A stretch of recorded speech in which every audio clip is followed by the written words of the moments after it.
What's up, y'all? Welcome back to the Friday night session, or whatever you want to call it. We're just going down memory lane, and it's interesting talking about this old stuff because it just brought up a lot of memories, and it's interesting. So anyway, picking up where I left off, um, I was out of the military. I was done with that, and I had moved back to Georgia from Montana. Uh, I had moved back to my parents' house for a bit, but it did not take long for me to realize that that was not going to be a sustainable living situation. I had already come out to my family as gay at the age of 19. This was like 2004, maybe. So there was that going on. I come from a very conservative background in middle Georgia, so that was not going to work. And I put everything in my vehicle.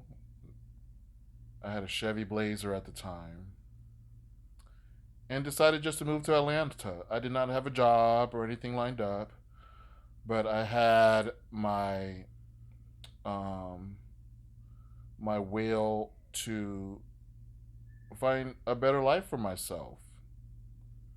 I did not know a soul up there. I didn't know anybody.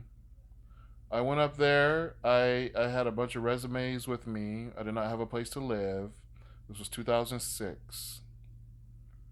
I did not have a place to live. I did not have a job. All I had was I had unemployment because I had just gotten out of the military, so I was receiving unemployment.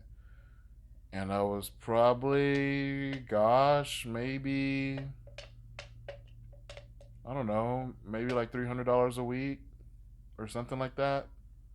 You had to call a phone number and they would put it in your bank account, I think.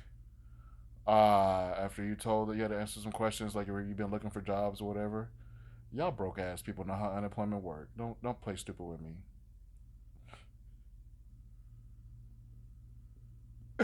So homeless in Atlanta, Georgia, in my little Chevy Blazer, and I would sleep. I would park.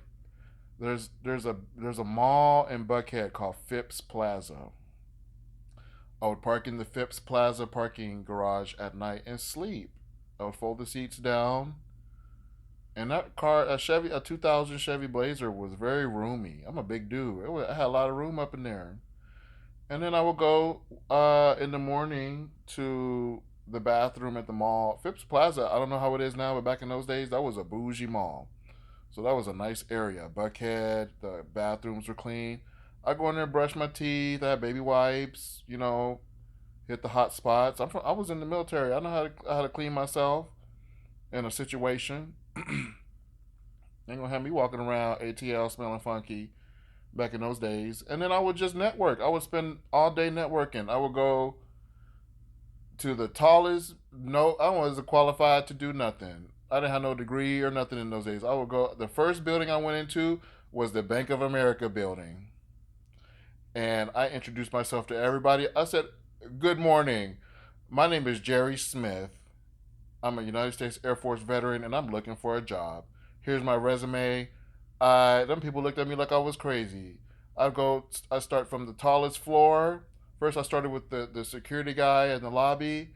I said, "Hey, I'm looking for a job. My name is Jerry Smith. I just got out of the Air Force." He's like, "Oh, okay." I gave him my resume. I said, "Thank you, sir." Went to the elevator and went to the top floor. Got off at the top floor. I guess in that building, it's a bunch of law offices. I didn't know. I just saw the tallest building, and I said, "Okay, I'm going to that building first, and I'm gonna get me a job."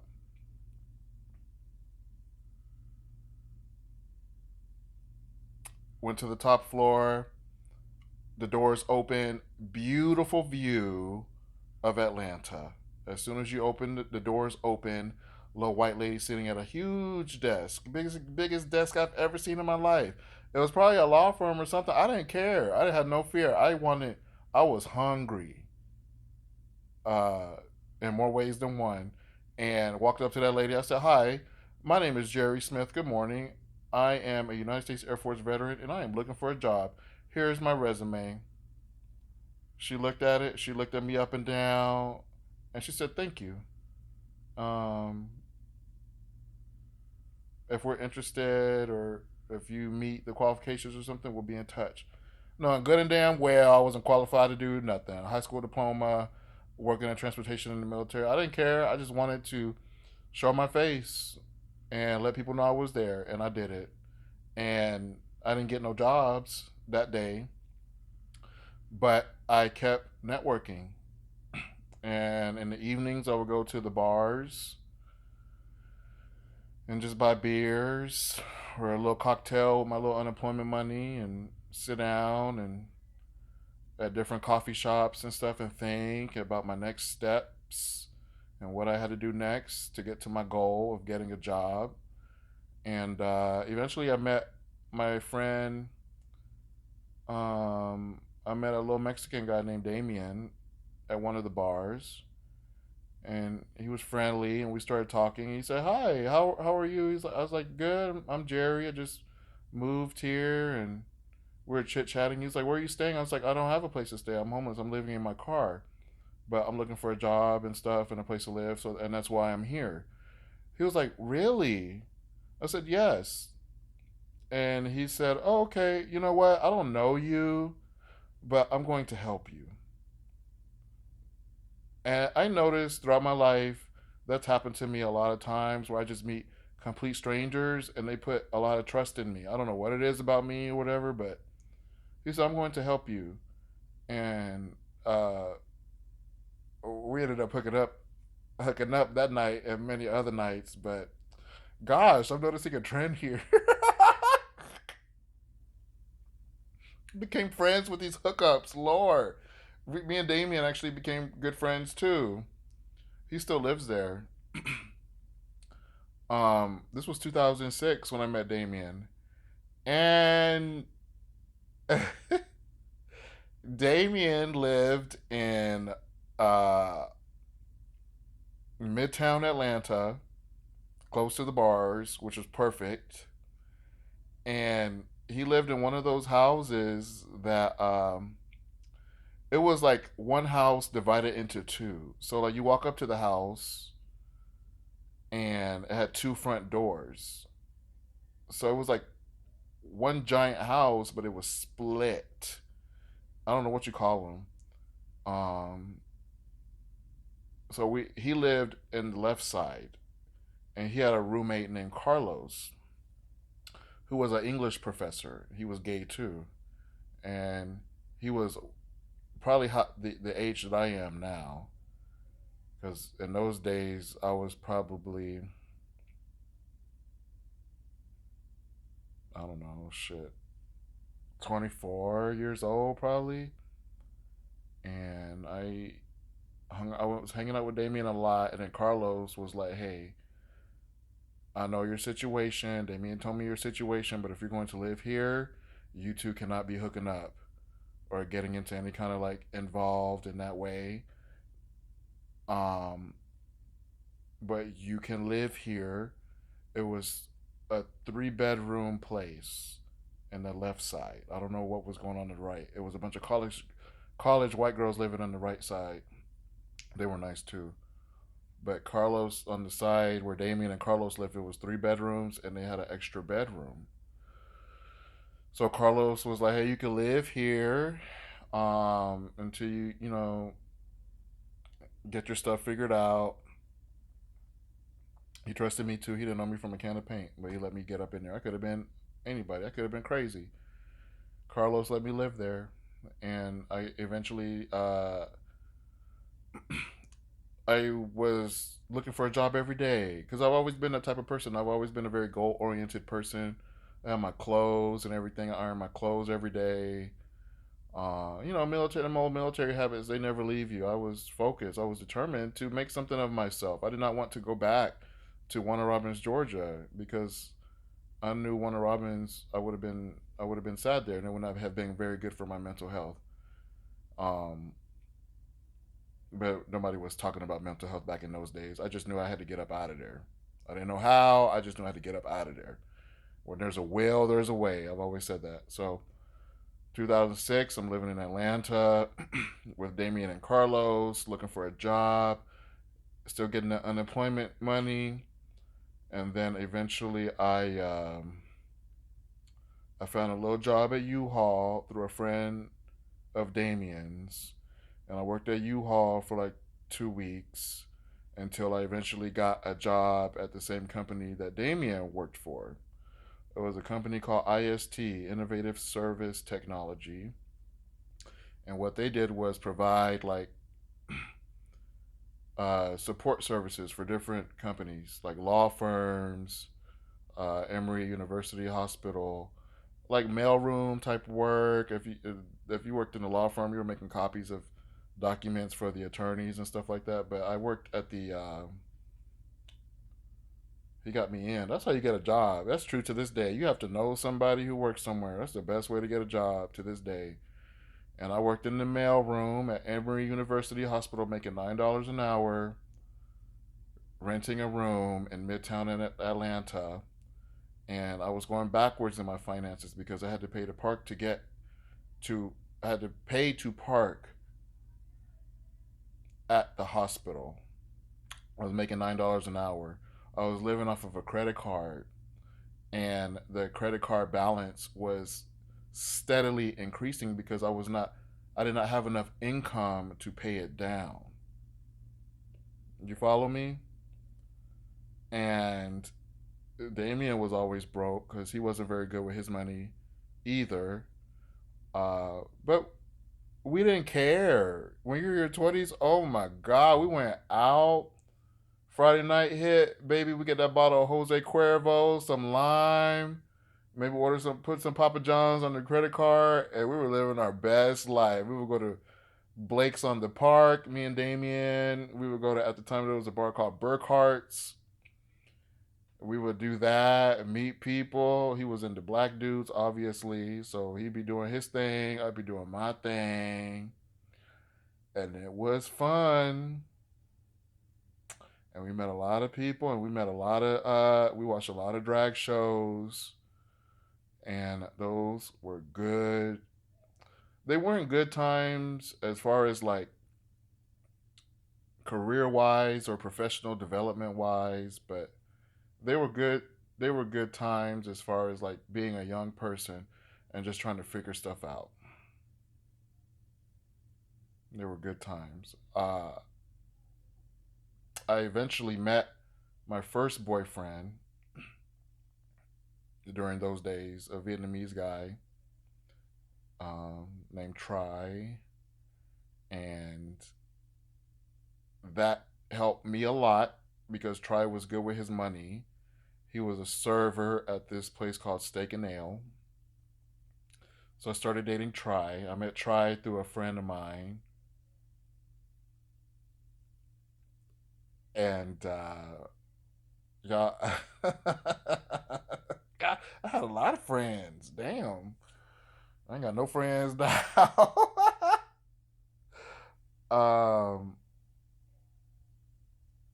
Oh, please excuse me for a second.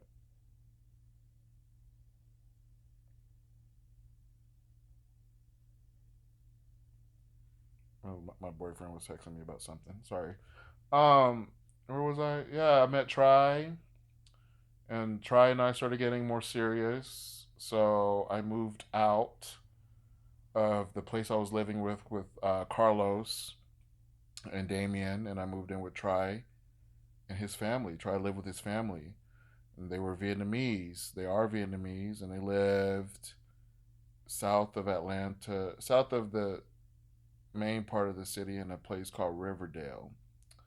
So here I am, a big old black dude living with this Vietnamese family, And Try had his own bedroom, and me and Try would, chill in his room.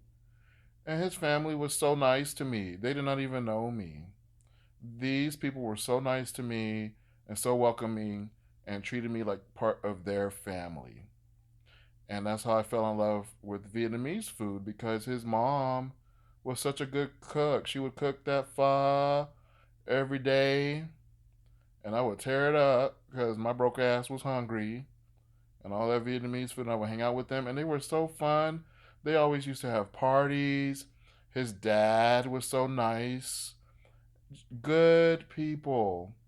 I think his parents immigrated from Vietnam, and he had a lot of brothers and sisters, and they were so nice. They had a little dog.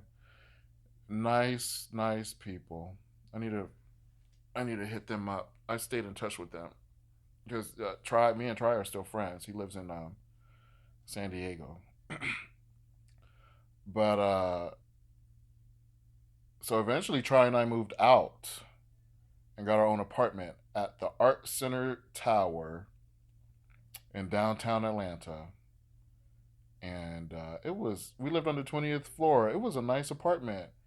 And eventually I had left the company where Damien had helped me get a job, and I started working for a warehouse that sold cameras. It was a company that sold camera equipment, anything to do with cameras, anything related to cameras. They sold it online. It was an online company, and I started working there, and I think I was probably making like maybe $12 an hour. So I moved up from 9 to 12.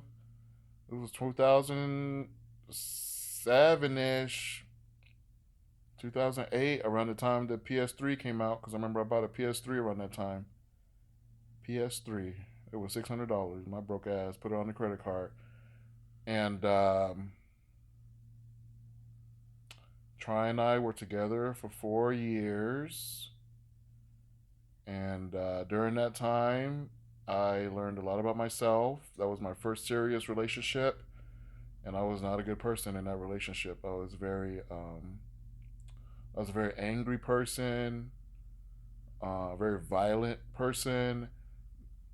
Looking back on it now, I realize that was probably due to the PTSD and the military stuff. But I was so young, I didn't know about none of that stuff. I didn't know about the VA or all these VA benefits I had access to. Nobody told me about none of that stuff. I was just trying to figure stuff out on my own. And Try and I, we had some happy years. We had some happy years. We had some good times.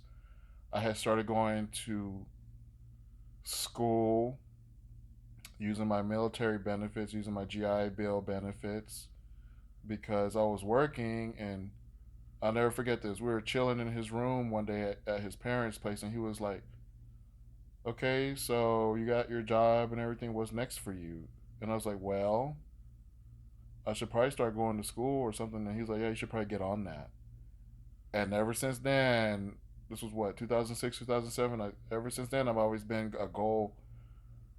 What's the next goal? What's the next goal? What's the next goal? Up until where I'm at today. You know, but I started going to Georgia Perimeter College at night. And whenever I would leave the warehouse job, I would just start taking classes. Didn't know what I wanted to do, just start taking stuff. And then eventually I transferred from there to Georgia State. And when I transferred to Georgia State, that's when the relationship started getting rocky. And I was so determined to get that degree and finish school that it would be like 14-hour days at Georgia State University. I didn't have a car anymore because I sold the Blazer that I used to sleep in for a Mazda Miata, and I don't remember what happened to the Miata. I didn't have that car anymore either. So Try's dad he would wake up early and drop me off. He passed away, rest in peace. He passed away several years ago. He was a good man and a good dad, and he treated me like I was one of his kids. He'd wake up early and take me to the Atlanta airport, like around 4:30 every in the morning on the weekdays, so that I could catch the subway to get to Georgia State. And in those days, I only had enough money. I didn't have an income. I think Try used to support me. He used to give me money. No, I had the GI Bill stipend, so I think it was probably like 1,000 a month or something. And then, gosh, a lot happened in Atlanta. So I had to literally pick if I wanted to eat breakfast or lunch in those days. Dinner was covered because his family used to be cooking all the time, but those were some struggle days. But eventually I couldn't sustain myself anymore, and I moved back to Warner Robins, Georgia, and the relationship was it was done. So I decided I needed to leave.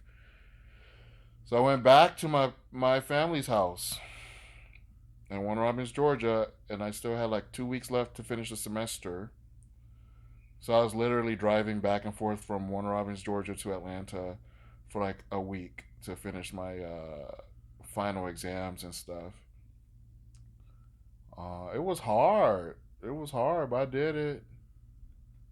And I moved back in with my family, and I transferred to Fort Valley State University out in the country. And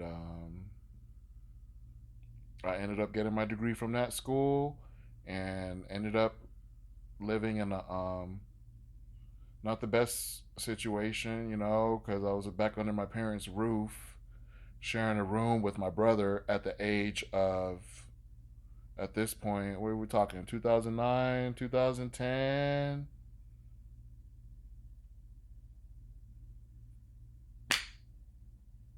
27, 28 ish.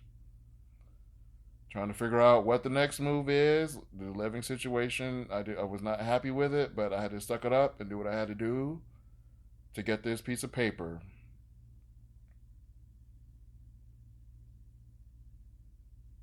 Sometimes you have to do what you have to do. Sometimes you have to suck it up. And I sucked it up. And I'm thankful I did these days. Atlanta was a tough place for me in those days, and it probably still is. I would never move back there. I don't even recognize Atlanta. The last time I went to Atlanta was several years ago. I didn't recognize it. I would like to go back to visit with a bunch of people, with all my friends and stuff from here. That would be fun. But you never know where life is going to take you. I never thought I would be here in Las Vegas in my little place, making a YouTube video talking about all this stuff. But um, I know some folks have reached out to me about talking more about these gay issues and stuff, and being lonely. You got to do what you got to do. Sometimes you got to do some stuff you don't want to do. Sometimes you got to work places you don't want to work, but you got to do what you got to do to get to a better place in life. Sometimes. I never had no restaurant skills or bartending skills or nothing like that. I worked at Pizza Hut and I went to the Air Force,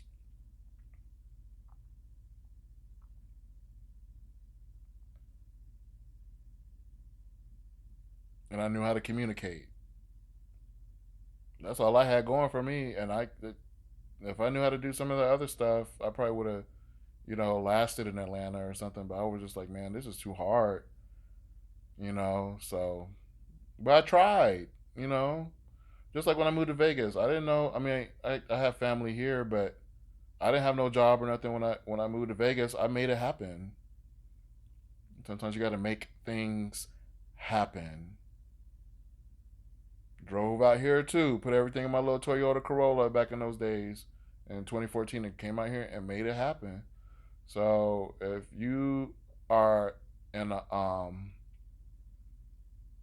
not the best living situation, or you're sad or lonely and you wish you had a better life, just keep going, things get better if you keep going. What's that? I like that Barack Obama quote.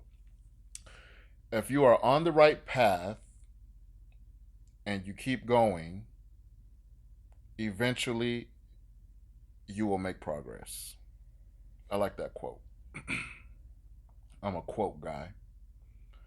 Um, Atlanta was crazy. Me and Try, their relationship was rough.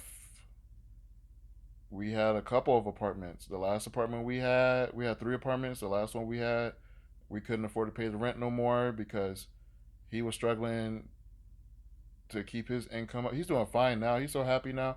He got he's doing amazing. He don't got to worry about nothing. He lives in San Diego. I um I haven't seen him in a few years. He comes to Vegas sometimes, but he's doing well. He's doing well. Um but that feels like a million years ago. So do what you got to do. Um if I think of some more stories to talk about, I'll post them. But I'm about to enjoy my Friday. Thanks for listening. Y'all take care and have a good one. Like, subscribe, share these videos if you want to. Bye.